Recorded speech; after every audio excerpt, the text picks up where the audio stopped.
Bonjour et bienvenue dans ce tutoriel concernant les visualisations dans Machine Expert.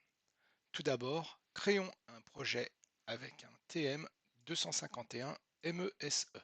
Fichier, nouveau projet, défaut projet, TM 251 MESE. Nous pouvons laisser MyController. Le SR main directement structuré, il n'y aura pas grand chose à écrire dedans. OK.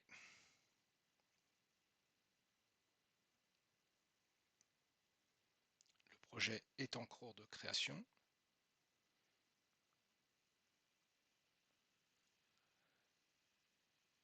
Dans équipement Ethernet 1,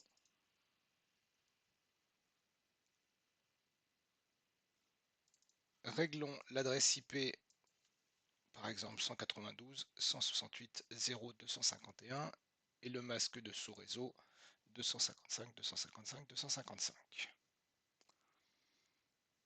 Dans Application, SR main, déclarons quelques variables, donc par exemple x bit en tant que booléen, i entier en tant que integer entier,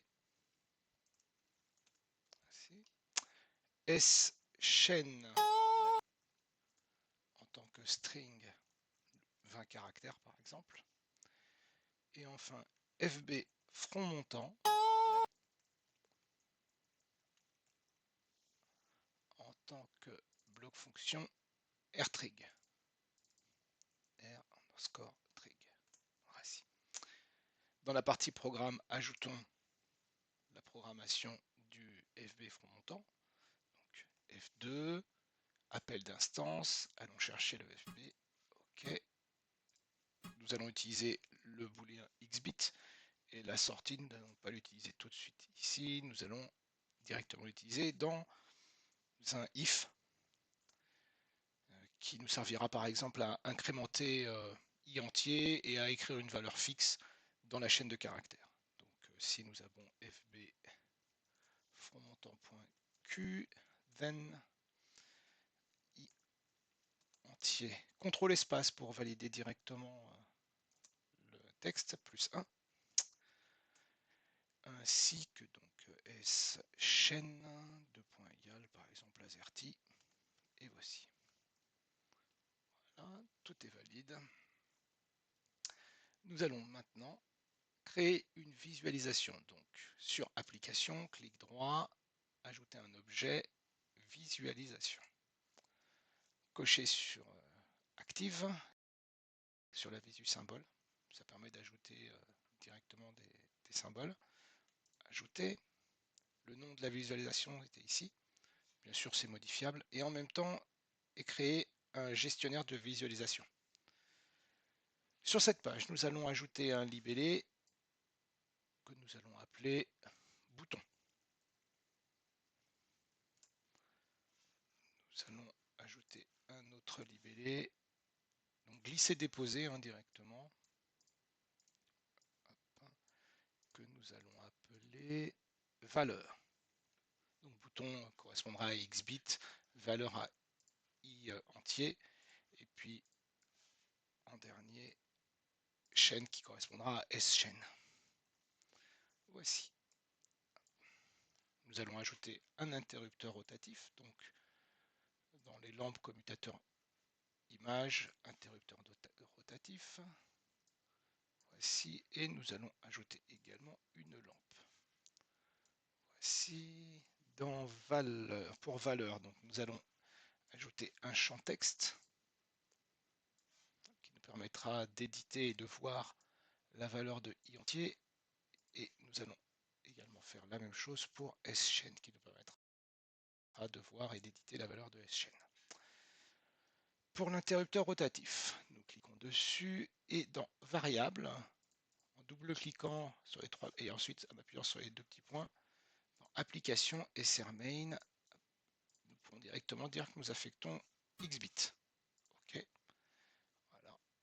Et si vous voulez, vous pouvez changer aussi la valeur, l'image d'arrière-plan. Donc l'image d'arrière-plan, c'est la couleur grise qui se trouve au milieu.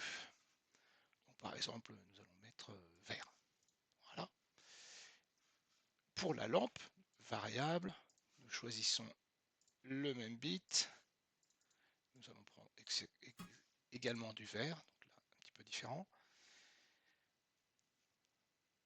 Pour le champ texte, donc, tout d'abord, le texte, nous avons un entier, donc %d, c'est ce qu'il faut écrire ici.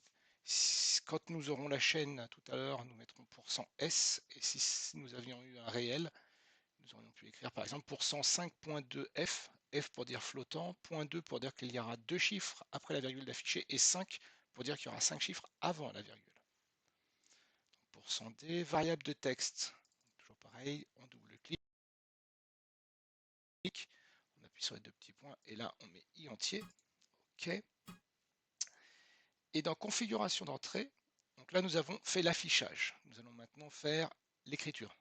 On double-clique sur configurer, nous allons sur cette page-là, écrire une variable, bouton vers la droite, et par défaut, là la valeur sera éditable. Si vous le voulez, vous pouvez rajouter des mini, maxi, qui peuvent être des paramètres eux-mêmes liés au programme, ou changer plein d'autres choses. Voilà. OK. Et puis donc pour chaîne, nous allons faire la même chose. Donc déjà texte %s pour string.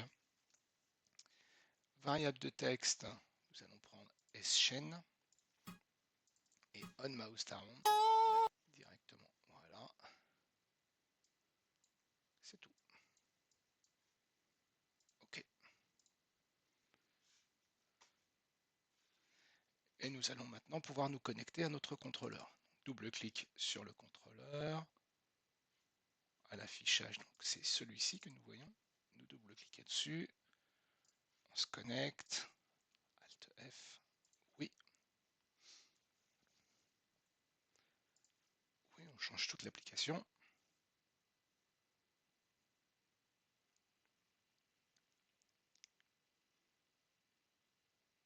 Le transfert est en cours, l'automate est en stop, run. C'est parti. Donc maintenant, nous allons afficher d'un côté la partie programmation, de l'autre côté la partie visualisation. Donc, si nous mettons le bouton à true, là elle est passée à true, on voit l'état qui change.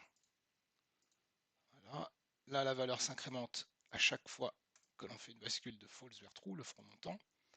Et on voit ici aussi également que chaîne est écrit à AZERTY. Donc si nous remplaçons AZERTY par 1, 2, 3, 4, 5, 6 par exemple, nous remettons true, tac, la chaîne rechange. Là nous pouvons mettre -15 par exemple. Hop, voilà. Donc là nous avons fait une visualisation. Pardon. Pour créer une web visualisation maintenant, eh bien en fait nous nous déconnectons, pardon, nous allons sur gestionnaire de visualisation, ajoutons un objet, VisuWeb, ajouter.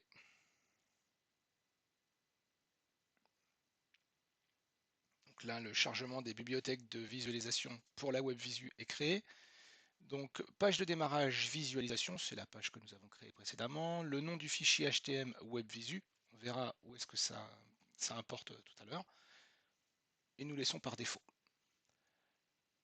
Donc maintenant, nous nous connectons au contrôleur. Oui.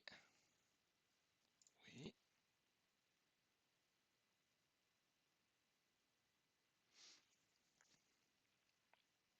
Le transfert est en cours.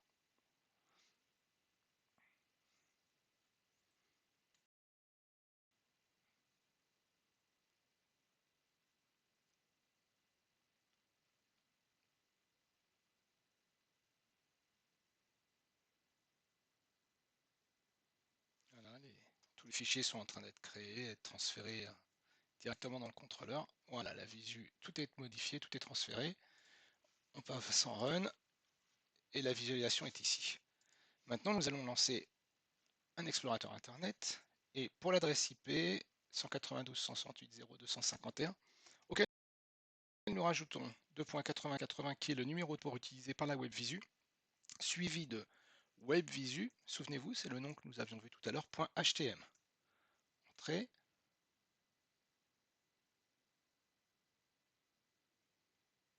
Et là, ça ne fonctionne pas. En effet, la raison est assez simple, c'est complètement volontaire. Nous allons nous déconnecter et tout à l'heure, dans le paramétrage Ethernet 1, j'ai ici volontairement laissé le protocole WebVisu actif désactivé. Il est inactif, je vous remontre, c'est inaccessible. Donc maintenant nous allons l'activer. Voilà, ça devient accessible. Nous nous reconnectons. Oui, alors bien sûr, il va falloir tout retransférer, c'est un échange, c'est quelque chose d'important. Voilà, donc le transfert est en cours.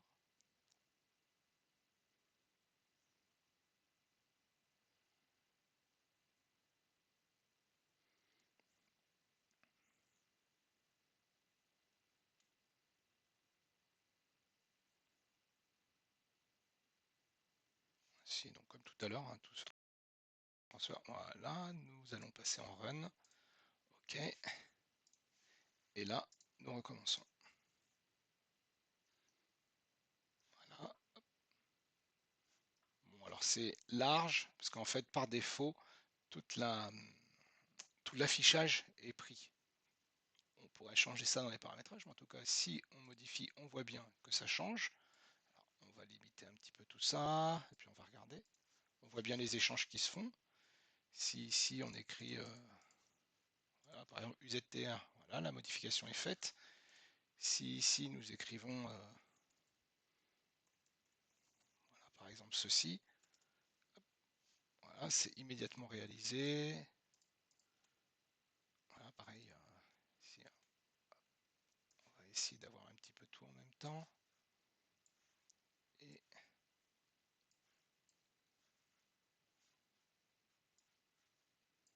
voici. Et voilà, les échanges sont automatiques et rapides. Voici. Donc, le tutoriel est donc maintenant terminé.